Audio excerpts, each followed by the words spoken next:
आज मैं आपको बताने वाला हूँ बौद्ध धर्म का शुरुआत किसने किया। आइए दोस्तों, मैं आपको बताता हूँ। मैं आपसे एक गुजारिश करता हूँ, हमारे वीडियो में शुरू से लास्ट तक बने रहिएगा। बीच में वीडियो को कट मत करना, नहीं तो कुछ समझ में नहीं आएगा। देखिए, महात्मा बुद्ध का जन्म नेपाल में हुआ। जगह का नाम है लुम्बिनी।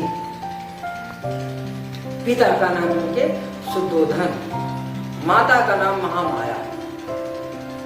पिता का नाम क्या है? शुद्धोधन, और माता का नाम महामाया। इनकी माता का देहांत हो गया था और इनके पिताजी ने क्या किया था? इनके पिताजी की एक साली थी, यानी कि सिद्धार्थ, यानी कि महात्मा बुद्ध के एक मौसी थी, उसका नाम था यशोधरा। जब इनकी माता का देहांत हो गया था, यानी कि सिद्धार्थ जी के माता का देहांत हो गया था, यानी कि शुद्धोधन की पत्नी का देहांत हो गया था, तब शुद्धोधन जी ने अपने साली से विवाह कर लिया था। किससे विवाह कर लिया था? अपनी साली से। जब अपनी साली से विवाह कर लिया था, कि इसके बाद मैं कहानी आपको बता रहा हूँ दोस्तों। एक बार क्या हुआ था कि नगर में एक बहुत बड़ा विद्वान साधु आया।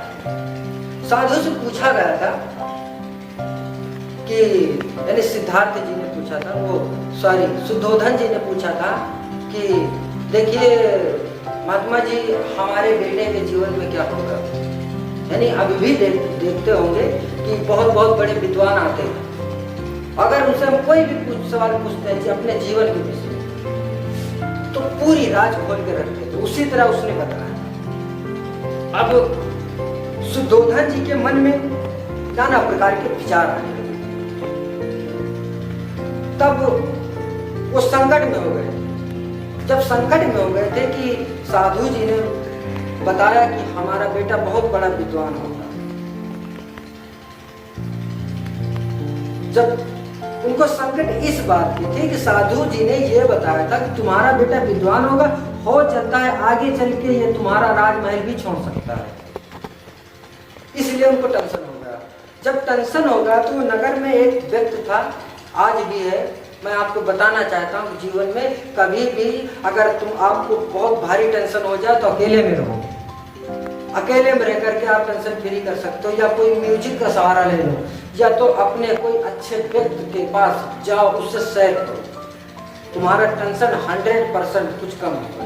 लेकिन मित्र भी जो तुम्हारा हो, कि तुम्हारे जो हर शब्द जो बताते हैं उसका मजाक ना उड़ाए और किसी से बताए नहीं। ऐसे मित्र से भी मत बताओ कि जो तुम्हारा मित्र आगे चल के किसी से बताए। ऐसा दिमाग में अपने याद कर लेना। उसी तरह उसने अपने मित्र से पूछा, शुद्धोधन जी ने अपने मित्र से पूछा कि यार हमको क्या करना चाहिए, हमारे दिमाग में बहुत भारी टेंशन बन के ये बैठा हुआ है। तब उन्होंने सोचा कि उनके मित्र ने बताया कि इनकी शादी कर दो। जब शादी कर दोगे ना, जब इनकी शादी हो जाएगी तो कहीं नहीं जाएंगे, ठीक है ना, ये कहीं भी नहीं जाएंगे। ये जब शादी हो जाएगी, इनके बाल बच्चे हो जाएंगे तो मायाजाल में फंस जाएंगे। आज भी दोस्तों आप ये मान कर रखो, जिसकी शादी हो जाती है ना, धीरे धीरे ना उसकी उत्तेजना कम पड़ जाती है। अगर आपको यकीन नहीं है, आप अपने आप को सोच करके देख लो कि यार मैं शादी के पहले क्या था और शादी करने के बाद अब हमारी एनर्जी कैसी है, हमारे मन की जो ऊर्जाएं हैं, जो उत्तेजना है वो कैसी है, आपको महसूस पड़ जाएगा। उसी तरह उनको सजा दे दिया। अब महात्मा बुद्ध यानी सिद्धार्थ जी की शादी हो गई। शादी हो गई। सिद्धार्थ जी की पत्नी का नाम था गोमती प्रजापति। जब उनका शादी हो गया, कुछ दिन बीतने के बाद उनकी बीवी यानी सिद्धार्थ जी की बीवी गर्भवती हुई। जब गर्भवती हो गई तब सिद्धार्थ जी को पता लगा।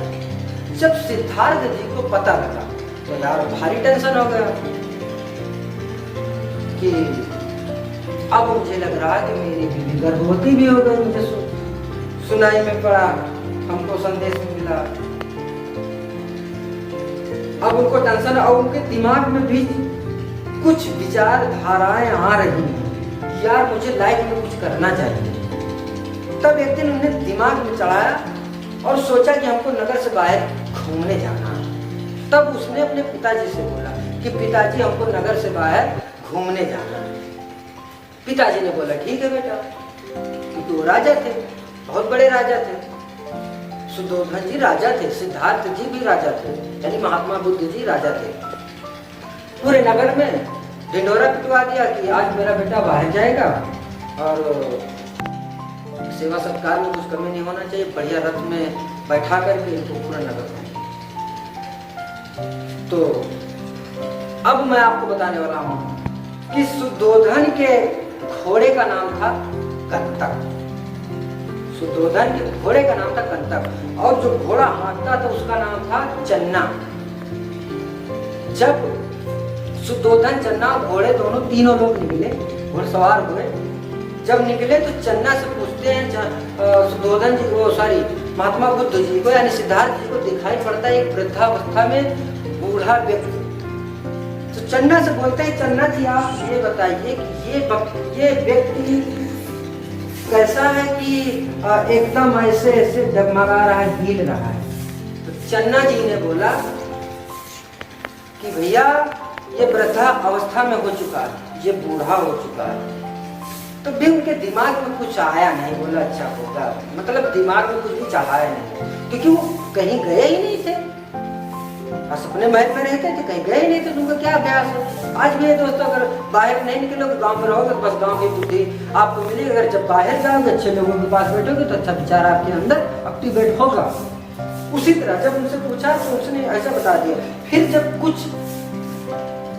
आगे बढ़े, देखिए दोस्तों मैं आपको स्टार्ट करके बता रहा हूँ क्योंकि टाइम नहीं, ज़्यादा वीडियो बहुत ज़्यादा लंबा हो जाएगा, इसलिए मैं आपको स्टार्ट करके बता रहा हूँ। जब वो आगे बढ़े तो एक लहास जा रहे हैं, मतलब 4 आदमी कंधे पे ले करके जा रहे हैं और कुछ आदमी उसके पीछे रो रहे थे। आज भी है दोस्तों, जब लहास जाती है 4 आदमी लेकर के जाते हैं तो अक्सर पीछे देखा होगा लहास के पीछे पीछे व्यक्ति रोते नजर आते हैं।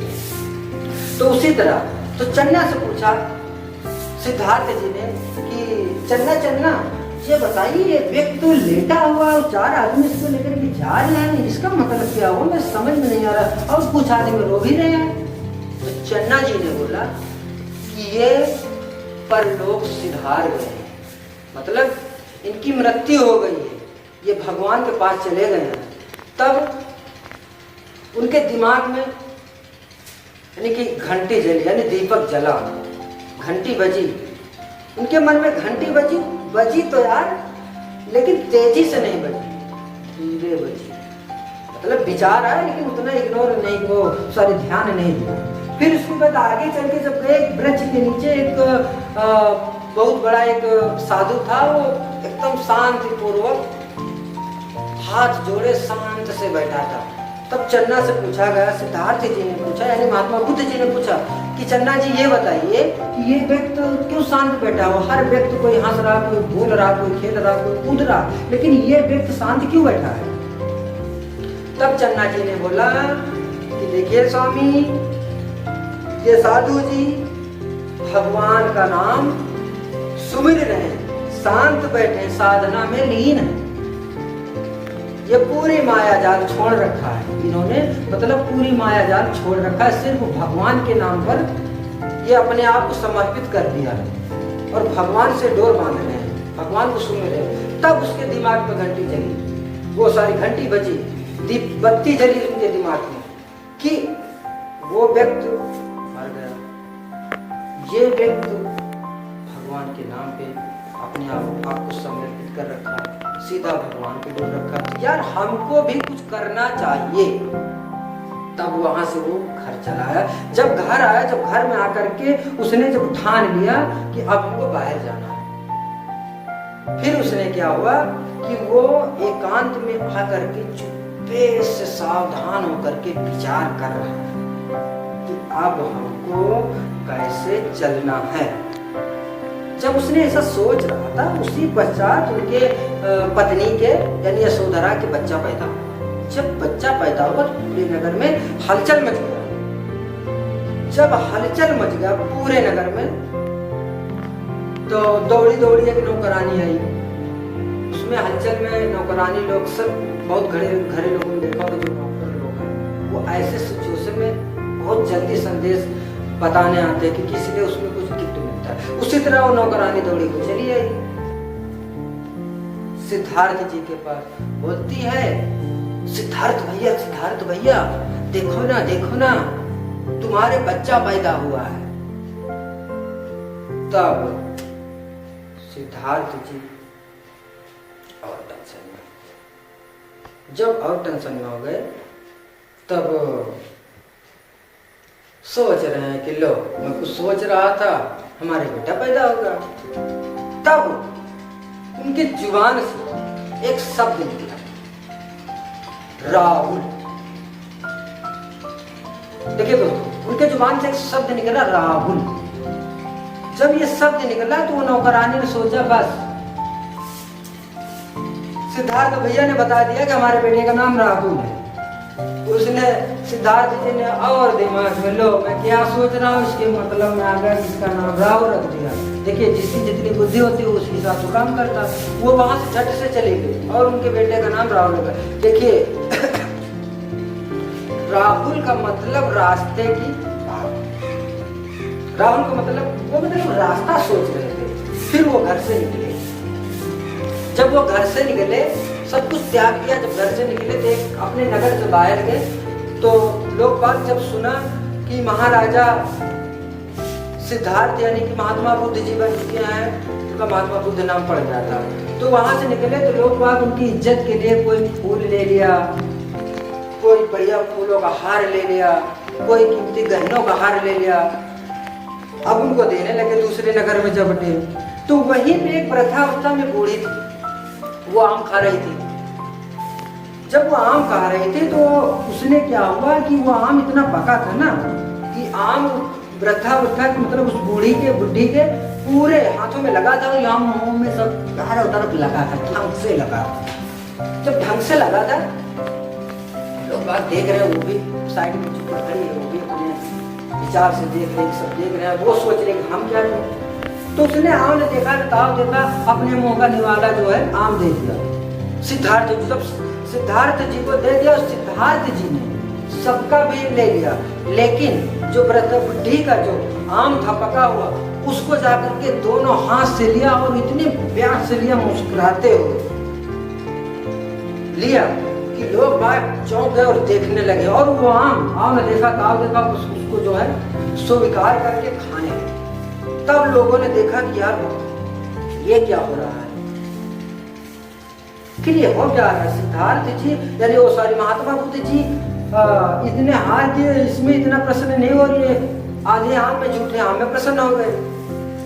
तो उनसे पूछा गया, तो सिद्धार्थ जी ने यानी महात्मा बुद्ध जी ने बोला कि देखिए आप लोगों ने जो कुछ दिया उसको स्वीकार किया, लेकिन इनका जो आम दिया गया है, ये बूढ़ी माँ ने हमको दिया है, अपने मुंह का निवाला दिया, इससे बड़ा दान कोई नहीं हो सकता, इससे बड़ा दान आपका नहीं, इसलिए मैं इसको बड़े प्यार से स्वीकार कर रहा हूं।